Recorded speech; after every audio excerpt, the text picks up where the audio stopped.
Hey guys, so I needed to go live earlier because Richard is on his way home from the airport with our guest of honor. Charles DeComfy is here. So I need to make this a little not super quick because I do have a lot of announcements. It was a really tough week, so I'm not sure all the big subjects I'm going to talk about today. But I do have probably the best announcement is our 4,000th member in Team Tate TV is Vivian Palisi. I hope I say that right. So she gets a free year in the academy as a working student. So we're really excited for her, and we're not sure who invited her. So that person also can get a free 1-year subscription to the academy. So Vivian, if you're watching and you know who invited you, let us know because we'd love to invite you both into the academy. So yeah, I'm first want to say from the bottom of my heart a huge thank you for everyone who reached out to me for the loss of our 3.5-year-old. It's been a really tough couple of days. It's I have a couple of older horses retired at Toy's house in Aiken, and I go and I teach clinics there, and then I brush them and I cry and I tell them thank you, and I'm able to process this whole thing over months and years. I mean, honestly, I think I said goodbye to Will probably for at least 14 years. He finally, just this last, I think it was April, died at 35. But, at 35, your life, you have seen a lot as a warm blood horse. At 3.5, there's just nothing fair and easy about that. And I really didn't want to cry, so I'm going to really try not to. But, I really want to thank everyone for their kind words and everyone who reached out. I can't believe how many people on Facebook, just felt the heartbreak. I mean, everyone has horses. We all love them. We love to have them when they're young so we can develop them into something special. And, it's just hard to let them go so early. He was the son of Donovan, who Wendy Costello owned for me. Wendy and Marty owned for me, and he was a big famous Grand Prix stallion who taught me a lot and I loved dearly. And we bred our mare. Debbie Dulcich and I owned a wonderful mare named Damiana who was incredible. And so this was her baby. This was their baby. So, Jess Davis had him going well under saddle. And yeah, he was just a sweet guy. And I was riding a couple horses before I was going to go over to the horse show, and he was having a little trouble with temperature swings with his stomach. He had been in the vet clinic in March with the same big temperature swing. He had a left colon displacement, gas colic, whatever. And that morning, Sunday morning, I was riding a couple horses, and 9:15, he was laying in the paddock, which is not that abnormal. It's not that abnormal for him to do that. And it was kind of like a cold but foggy morning. So I thought, maybe the ground was warmer and he was just laying down. And he lay there, and then he got up, and then I kind of stopped my ride and I watched him, and I'm like, are you not feeling great, or are you okay? And then he stood there completely fine. So then I thought, okay, just, keep an eye on him. And then I went to the show to help Ashley at the competition. And yeah, he got lunged a little bit, moved around a little bit, manured a couple times. And then after he got done and back in his stall and cooled off, I mean, it was just exercise, right? He laid down again, and no thrashing, nothing. He just quietly lays down. And so I kept checking, texting, and is he okay? Whatever. They gave him some Banamine. And I just decided, I just don't want to mess with this. I'm going to call the vet. So we called the vet. And yeah, he palpated him, and he was like, there's just a lot of gas in there. I think if you are hooking up your trailer, you should just take him to the vet clinic. So Richard hooked up the trailer while I held the horse for the vet and gave him some xylazine, got on the horse trailer. And by the time I got there, we sedated him to rectal him and tube him. And he was passing a lot of gas and seemed a lot more comfortable and really normal. I did not have a great feeling driving him to the clinic, but when I got there and then he had passed a lot of gas, it seemed like in that they rectaled him there too, and that seemed to be much better. And then when I was leaving the clinic, they let me stay a little while, and there was no reflux and everything looked pretty good. He had some IV Banamine again and seemed to be, pretty comfortable. And then he went out to lunge him again a little bit just to get like things moving. And then he came back, and then he laid down again, and he was just like uncomfortable. Not thrashing, not anything, just quietly laying down. So Dr. Marcos Santos from Tryon Equine was absolutely amazing, and we decided to go ahead, take him to surgery, because that time, we just needed to see what was going on in there.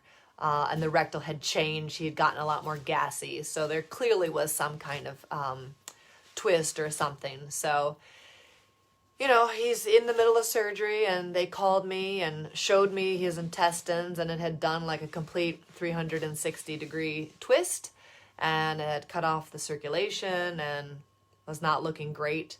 Had we left him, it would have ruptured. So it was just like mind-blowing. He got up from surgery and like got back to his stall, and we just prayed that he would be able to, go back and the colon would work and things would be okay. And he then laid down again after surgery, which is pretty rare. So Dr. Santos was like 2 minutes away back at the clinic and called me, and I asked if I could come and say goodbye, and he said, if you start driving right now, you can come. So we went there, and yeah, to see him, there was absolutely nothing else we could do. And it was a quick 12 hours. I mean, I don't know how many of you know about Hans and his saga with colic. He's the only other horse I've had that's had any stomach problems. It's not that common here. They eat hay all the time. They get a lot of exercise. And so we don't have a lot of ulcers. Like, we have a pretty good, wonderful program here. And, but like when Hans was colicking, he would like throw himself on the ground. Like, he was like inconsolable, and they opened him up, and it was perfectly fine. Everything was in the right place. Everything was pink and normal, looked totally fine. And so it's just amazing how different every horse is, that Duffy he just laid down. He was like, oh, I don't feel great. I'm just going to lay down. And yet he was like completely twisted, and like blood supply was being cut off to his colon, and it was going to rupture if we did not do surgery. I mean, it was just really amazing that this horse was so quiet and stoic. They're the only two horses I've had that have needed colic surgery, and the one, once you go in, was like twice. They went in twice with Hans, and it's like perfectly normal once you get in there. I don't know. It's a weird phenomenon with Hans. Who's now enjoying a lot more turnout and becoming a hunter with Amy Boyer. So he's on to new ventures. So yeah, it was just a shock with Duffy. And, my staff, it's hard, when you come in the barn in the morning, and Duffy was always the loudest one, banging on the door for food. So when it's quiet in there, it's tough. But, yeah, listen to your gut. Follow. Every horse is different. really, yeah, listen to them. And I don't think there was anything we could have. I have replayed the day like 1,000 times in my brain to be like, what if I would have done something sooner? What could I have done differently? Called the vet out sooner? Like, it was, it happens quick. But always listen to your gut. And yeah, there's always needs to do the next right thing. So thank you guys all for all of your love and condolences. It's in one way great to then be completely distracted by the election. And we're also having a wonderful event this weekend. So that's nice. I mean, because, what else do you do? Like, you just sit there and be sad about the loss. And, there's a lot of other horses that are alive, very alive. They need our attention. We all need to learn. It's important to kind of, really surround that being that you lost with love and be able to, turn it loose back into the energy of the universe and know that, every sunbeam and every beautiful thing that you look at and are around, that's part of that immense love that's everywhere, and, it's like, I think of him and, of course I'm sad for the loss, but, it's about being present for all the other horses that are, alive and need me to show up. They need me to show up 100%. So me, being buried in my, sadness, doesn't let me be very clear and present with my other horses. So, I do take a lot of personal time and cry about things. I'm a crier. I'm a hugger, and I'm also a crier. But I cry when I'm happy. I cry when I'm frustrated. I cry when I'm sad. Like, I can cry at a commercial. Like, I cry at movies. So I get moved easily. I'm inspired easily. I just feel a lot. But I think it's also healthy to let it out. So, there's definitely was a moment of, just standing by his empty stall and sobbing, because I think that's healthy. And as far as our event this weekend, it's like Charles is arriving at the house like as we speak. So I can't stay on here too long because I have to go down and entertain and tell him all about everything. But it's going to be awesome. Ashley and I and Jess and a couple of my students, we're all going to ride in the clinic tomorrow. Of course, we're going to videotape everything, but I might be eventually available in the academy because Charles is always right and he is amazing. So we've got all our social distancing chairs out and, the safety precautions. You can buy your own Team Tate mask when you get here. There's blue as well. But so that's Thursday and Friday they're going to be 8 different riding lessons. So that'll be really, really great. And on the weekend is what's really exciting because Catherine and Cerise are like my academy computer website gurus, and they have somehow figured it out to create live streaming for all of you guys at home that don't want to travel. We're going to have all the lectures and the demos in the morning, all virtual, which is going to be really cool. Eventually, inside the academy, we'll also have the seminar available as well. We're going to do all kinds of lectures in the morning. I believe on Saturday, late morning, I'm a demo rider for sculpting the rider and correct equitation. And then in the afternoons, we're having groups of 3, like a lower level group, a middle level group, and an advanced group. So we're all gonna go through some different exercises, and then the instructors and trainers in the seminar as participants will get the microphone and get to comment on what they're seeing, and yeah, just basically have like a real group study of what are we looking at, like what is all of this, like how can I tell my trainer's riding my horse in the right way or telling me the right things, or how does a horse going correctly look?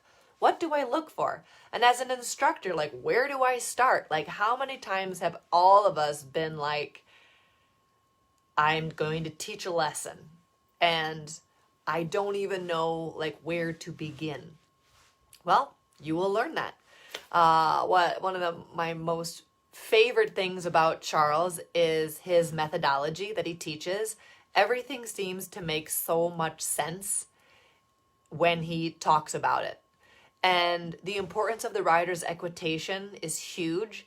And it's amazing when we see the horse and we're like, oh, in the half pass, you know, he's not bending enough and straddling his legs enough. And so you notice that about the horse, but Charles will tell the rider like exactly what they need to do to fix it. You know, it's really great. So that'd be really fun to have all those demo riders, and it'd be really great. The last advanced group is me and my two trainers here, Jess Davis and Ashley Perkins. So that'd be really fun. We're going to ride some upper level horses. And yeah, I've been doing a lot of research on my lecture for next week about balance. So I'm sure I'll have more to say about that next week. And we have a fundamental mini course coming out soon. So stay tuned for that great announcement as well.